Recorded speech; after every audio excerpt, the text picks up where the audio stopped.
So now we are back with the second part of this chapter. I hope आपने हमारी video lecture series का पहला part देखा होगा।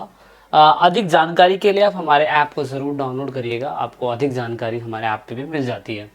हमने पिछले पार्ट में ये समझने की कोशिश करी थी कि किस तरीके से फैमिली के बीच में डिस्प्यूट चल रहा था और महाभारत जैसा युद्ध हुआ और उसकी वजह से समाज में उस समय की किस तरीके के रिचुअल्स थे, किस तरीके की सोशल प्रैक्टिस थी, वो हमने समझी थी। अब हम उसी की चीज़ को आगे बढ़ाने की कोशिश कर रहे हैं और हम जान रहे हैं कि rules about the families and the marriage. हमने ये देखा था कि शुरुआती समय में कौरव और पांडव सेम फैमिली से बिलोंग करते थे, इसीलिए एक जैसा खाना खाते होंगे और एक जैसे ही रिसोर्स का इस्तेमाल करते होंगे, एक जैसे ही रिचुअल्स होते होंगे और एक जैसे ही काम काज हमें समाज में उस समय देखने को मिलते होंगे। फैमिलीज आज के टाइम पे भी और पुराने टाइम पीरियड पे भी दो तरीके से ही जानी जाती थी, ब्लडेड ब्रदर और नेचुरल ब्रदर। ब्लडेड ब्रदर की मैं बात करूं तो अगर दुर्योधन और अर्जुन की बात करी जाए तो वो ब्लडेड ब्रदर नहीं थे, ब्लडेड ब्रदर होते सगे। तो जो 5 पांडव थे वो ब्लडेड ब्रदर थे क्योंकि वो एक ही फैमिली से बिलोंग करते हैं, इसीलिए। तो ऐसे में ये एक ही फैमिली से बिलोंग करते हैं और आप देख सकते हो कि जो 5 पांडव थे वो ब्लडेड ब्रदर थे, लेकिन दुर्योधन जो था उनका नेचुरल ब्रदर था। इट मीन्स दैट आपकी फैमिली में भी चाचा, ताऊ, बुआ, मौसी इनके बच्चे होंगे तो आपके नेचुरल ब्रदर हुए, नेचुरल ब्लडेड ब्रदर हुए, बट ब्लडेड ब्रदर नहीं होंगे, सगे नहीं होंगे। तो ऐसे में हम कह सकते हैं कि कौरव और पांडव जो थे वो एक ही कुल से बिलोंग करते थे। कुल समझते हो? कुल का मतलब होता है, जैसे हम बोलते हैं हमारे कुल देवता एक हो सकते हैं, तो आपकी फैमिली के अंदर भी आप किसी न किसी कुल से जरूर बिलोंग करते होंगे। तो संस्कृत ग्रंथ में कुल शब्द का प्रयोग परिवार के लिए और जाति का बंधुओं के बड़े समूह के लिए होता है। मतलब जाति एक बहुत बड़ा समूह हो गया। एग्जाम्पल के लिए मान लेते हैं कुम्हार एक जाति है। अब कुम्हार की जाति तो पूरे इंडिया के अंदर कई लाखों हो सकती है, लेकिन किसी एक फैमिली अगर कुम्हार की है तो उनके फादर के फादर के फादर जो होंगे वो उनके उस कुल से ये सारे लोग बिलोंग करते हैं। इट मीन्स दैट अगर हम बात करें तो जैसे एग्जाम्पल के लिए महाभारत के अंदर जो आपके क्या कहते हैं मेन कौरव और पांडव थे, यानी कि धृतराष्ट्र और पांडु के जो लड़के थे, अब ये भी अगर आप देखो तो किसी न किसी कुल से ही बिलोंग करते होंगे। तो यहाँ पे ऐसा बोला जाता है कि ये यदुवंशी कुल था इनका और यदुवंशी लोग थे ये लोग, और वो यदुवंशी कुल से बिलोंग करते थे। तो ऐसे में हमें कुल और जातियों के बीच में अंतर आना चाहिए। जाति के बारे में आप ये कह सकते हो एक ऐसी कास्ट या कैटेगरी जो एक ही टाइप का काम करती हो। तो ये इनकी वर्ग व्यवस्था क्षत्रिय थे, पर ये किस जाति से बिलोंग करते थे ये नहीं पता मुझे, लेकिन कुल के बारे में मेंशन करा गया। तो आप लोग भी जरूर अपने कुल या जाति का जरूर पता करिएगा कि कौन सी कुल और कौन सी जाति होती है। तो दूसरा फैक्टर अगर हम इसके अंदर देखें तो जिस तरीके से उस समय पे लूडो का गेम खेला जा रहा था, उससे हमें ये समझ में आता है कि उनके फादर के फादर भी वहां पे थे और दुर्योधन चीर हरण कर रहा है। तो मे भी समाज में उस टाइम पीरियड पे ये चीजें एक्सेप्टेबल होगी जब ही ऐसा कुछ होगा। अपने फादर या मदर के सामने, अपने दादा दादी के सामने आप किसी लड़की का पल्लू खींचेंगे, चीर हरण करेंगे, तो क्या वो आपको ऐसे खड़े हो ऐसे करते हुए देखेंगे? नहीं। मे भी शायद से उस टाइम पीरियड पे सर्कमस्टांस ऐसे रहे होंगे। तो इसीलिए मैं कह सकता हूँ कि it is also investigate that analyze by the historian these factors are important as they inside of the people thinking। Mahabharat के अंदर जो ये एपिक तैयार करा गया था उससे हमें जनता या लोगों के बीच का इनसाइड थिंकिंग पता चलती है कि ये लोग किस प्रकार से सोचते होंगे, है ना। तो अगर हम प्रॉपर्टी की बात करें तो प्रॉपर्टी में दो ही टाइप की प्रॉपर्टी शेयर करी जाती है उस टाइम पीरियड पे।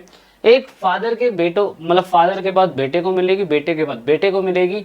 ये एक सिस्टम चलता आ रहा था कई हजारों सालों से। बट कहीं कहीं पे दूसरा सिस्टम भी था जिसे हम मैटरनली सिस्टम बोलते हैं। मैटरनली सिस्टम के अंदर क्या होता है कि प्रॉपर्टी का हिस्सा जो है जरूरी नहीं है कि बेटे को मिलेगा, बेटी को भी मिल सकता है। और जब बेटी के पास प्रॉपर्टी का हिस्सा आ गया तो बेटी के बाद अगर वो मदर बनी तो उनका जो बेटा हुआ उनको भी ट्रांसफर किया जा सकता है। तो अगर प्रॉपर्टी का हिस्सा फादर के थ्रू बेटे को मिलेगा तो इसे पैटर्नली सिस्टम कहा जाता है। तो अगर हम महाभारत के अंदर देखें तो सेम ऐसा ही हुआ था। अगर हम धृतराष्ट्र को देखें तो उसने अपने बेटे दुर्योधन को ही सारी प्रॉपर्टी दी थी, और जबकि अगर हम पांडु के बच्चों को देखें 5 पांडव, तो भी इनको ही प्रॉपर्टी का हिस्सा मिलना चाहिए था। यहाँ पे आप कुंती के बारे में देख लीजिए, यहाँ पे आप उनकी वाइफ सुभद्रा के बारे में देख लीजिए, यहाँ पे जो 5 पांडव की जो वाइफ थी उनको भी प्रॉपर्टी का कोई हिस्सा नहीं मिल रहा था क्योंकि उस टाइम पीरियड पे पुरुष प्रधान समाज था। उसके बाद मैटरनली सिस्टम के अंदर हम कह सकते हैं कि जब प्रॉपर्टी का हिस्सा किसी मैन के थ्रू किसी बेटी को मिले, वाइफ को मिले, तो इस कंडीशन में उसे मैटरनली सिस्टम कहते हैं। तो हमारे इंडिया के अंदर एक बार ऐसा हुआ था कि चंद्रगुप्त सेकंड की बेटी प्रभावती गुप्ता जो वाकाटक एम्पायर की रानी थी और रुद्रसेन सेकंड से उनकी शादी हुई थी। रुद्रसेन सेकंड मारे जाते हैं और प्रभावती गुप्ता को उनकी प्रॉपर्टी का हिस्सा शेयर कर दिया जाता है, क्योंकि रुद्रमन के जो बेटे थे वो माइनर थे, प्रॉपर्टी को संभाल नहीं सकते थे, और वहां पे रुद्रमन के भाई जो थे उनको प्रॉपर्टी का हिस्सा नहीं दिया जा रहा था। तो ऐसे में यहाँ पे प्रभावती गुप्ता एक एग्जाम्पल बनती है, पहली जिनको प्रॉपर्टी का हिस्सा मिला था। तो ये थोड़ा सा है। दूसरा, हमें सबसे बड़ा जो खेद लगता है, सबसे बड़ा, कि यार 5 पांडव, 5 हस्बैंड और 1 लेडी, ये कैसे पॉसिबल हो सकता है। तो दोस्तों, धर्मसूत्र और धर्मशास्त्रों के अंदर बताया गया है उस टाइम पीरियड के अंदर कि भैया ये जो 8 तरीके की मैरिज होती थी उनको मान्यता प्राप्त थी, और हमारे एनसीईआरटी के अंदर 4 टाइप की मैरिज के बारे में डिफाइन करा गया है। इवन उस टाइम पीरियड पे धर्मसूत्र और धर्मशास्त्र बनने से पहले भी समाज के अंदर मनुस्मृति जैसी चीजें थी। मनुस्मृति 200 बीसी से लेके 200 सीई के बीच में थी मनुस्मृति, और ये मनुस्मृति बताती थी कि किस तरीके से समाज के सोशल फॉर्म्स को चलाया जाएगा। और धर्मसूत्र और धर्मशास्त्र भी इस चीज को एक्सेप्ट करते थे कि 8 प्रकार के विवाह होते हैं। अभी 8 प्रकार के विवाह कौन से हैं मुझे कमेंट करके जरूर बताइएगा। 8 प्रकार के विवाह नेट पे सर्च करिए, फाइंड आउट करिए। जैसे एग्जाम्पल के लिए आपके भीम ने हिडम्बा से शादी करी थी, तो ये भी एक तरीके की शादी एक्सेप्ट हो रही है। और इस टाइम पीरियड पे भी हम यक्षिणी से शादी कर लेते हैं। बहुत सारे मेंस मूवीज में दिखाया जाता है कि यक्ष और यक्षिणी से शादी कर लेते हैं लोग, है ना। तो ये क्या है, ये भी एक टाइप की मैरिज है जो एक्सेप्टेबल है। तो 8 प्रकार की कौन सी शादी है हमें ये भी जानना जरूरी है। 8 प्रकार की शादियों में से सबसे पहली शादी होती है सहगोत्र, एंडोगेमी मैरिज बोलते हैं इसे। Endogamy refer marriage inside the own group. एक ही जाति के अंदर शादी करना ही सहगोत्र यानी कि एंडोगेमी मैरिज मानी जाती है। हमारे इंडिया के अंदर ज्यादातर शादी एंडोगेमी ही प्रथा से होती है, लव मैरिज को छोड़कर। लव मैरिज के अंदर हम किसी जाति और वर्ण व्यवस्था को नहीं देखते हैं, लेकिन एंडोगेमी मैरिज के अंदर ज्यादातर आप देखते हो कि कश्यप में शादी करता है, पाल में, यादव में, एससी कास्ट वाल्मीकि में ही शादी करेगा। तो ये हो गया सेम कास्ट के अंदर मैरिज होना। और यहाँ पे याद रखना, सेम कास्ट में मैरिज हो जाती है लेकिन सेम आपके गोत्रों में शादी नहीं होती है। दूसरी बात कर रहे हैं हम, जाति की बात कर रहे हैं यहाँ पे, इसे बोलते हैं बहिर्विवाह, एक्सोगैमी मैरिज। एक्सोगैमी मैरिज का मतलब होता है अपनी खुद की जाति से अलग हटके किसी दूसरी जाति में शादी कर लेना। यहाँ पर मैं बोल सकता हूँ जैसे राजपूत किसी जाट से शादी कर ले तो ये अलग जाति अलग हो गई, तो इस शादी को हम क्या बोलते हैं, एक्सोगैमी शादी, एक्सोगैमी। पॉलीएंड्री, इसे बहुपत्नी विवाह कहते हैं। एक बंदा जो बहुत सारी पत्नियां रख सकता है, और ऐसा था। और दूसरा पॉलीएंड्री, इसे बहुपतित्व बोलते हैं, मतलब ऐसी शादी जिसमें एक वुमेन बहुत सारे हस्बैंड्स को रख सकती है। तो ये प्रथा महाभारत में हुई थी। इट मीन्स ये एक्सेप्टेबल होगी जब भी समाज के अंदर ऐसा हो पा रहा होगा। एक शादी होती है राक्षस विवाह, जो जिसमें एक राक्षस किसी वुमन से शादी करता है जो मैन है। आपने टुलाइट मूवी देखी होगी। टुलाइट मूवी के अंदर वो वैम्पायर होता है, वैम्पायर किसी लेडी से शादी कर लेता है और वो वुमेन होती है, और मतलब इट मीन्स वो नॉर्मल ह्यूमन बीइंग होती है। तो ये भी तो एक टाइप की शादी हो रही है। तो शादी के वेरिएशन से 8 टाइप की शादी होती है। नेट पे सर्च करिएगा, कमेंट करिएगा। अब शादी के टाइम पीरियड पे गोत्र क्यों इंपॉर्टेंट होता है। पंडित जो लोग होते हैं कहते हैं कि भैया आपकी कुंडली मैच नहीं हो रही है, आप सेम जाति से तो पर आप सेम गोत्र के हो गए, तो भैया आप तो भाई बहन हो गए। असल में ऐसा कहा जाता है हमारे इंडियन कल्चर के अकॉर्डिंग कि भैया पूरे के पूरे जितने भी क्या कहते हैं आपके गोत्र हैं, जितने भी भारत के अंदर जनसंख्या है, वो टोटल 8 गोत्रों से होती हुई निकल रही है, क्योंकि 8 गोत्र वाले ऋषि इन सभी की संतानें हम लोग हैं, और बाद में जाके जातियां बन गई थी। तो ऐसे में गोत्र बहुत ज्यादा मैटर करता है शादियों के लिए, जातियां मैटर नहीं करती हैं। सेम जाति में शादी हो जाती है पर सेम गोत्र में शादी नहीं होती है, ये ध्यान रखना। अकॉर्डिंग टू इंडियन कल्चर अगर आप देखो तो बहुत सारी साइंटिफिक भी इसके प्रूफ है कि गोत्र मैच होना जरूरी है या नहीं। उसके बाद शादी के अंदर एक गोत्र का रूल है, आज भी इंडिया के अंदर ये रूल चलता है। गोत्र का क्या रूल है कि आफ्टर मैरिज वुमेन जो है अपने फादर के गोत्र को हटाएगी, सरनेम को हटाएगी और हस्बैंड का गोत्र लगाएगी, हस्बैंड का सरनेम लगाएगी। दूसरा, मेंबर ऑफ सेम गोत्र कुड नॉट मैरिज, सेम गोत्र के लोग शादी नहीं कर सकते हैं, ये सबसे ज़्यादा इंपॉर्टेंट है। तो दूसरा, some Satavahana ruler were polyandrous, it means that, ये थोड़ा सा अलग एग्जांपल है। एग्जांपल के लिए जैसे हम लोग क्या करते हैं, मेरे फादर का नाम जो भी है, मेरे फादर का सरनेम जो भी है वही मैं लगाता हूँ। जैसे राहुल शर्मा मान लेते हैं, मेरे फादर शर्मा ही बिलोंग करते हैं, तो शर्मा ने शर्मा का सरनेम लगा लिया।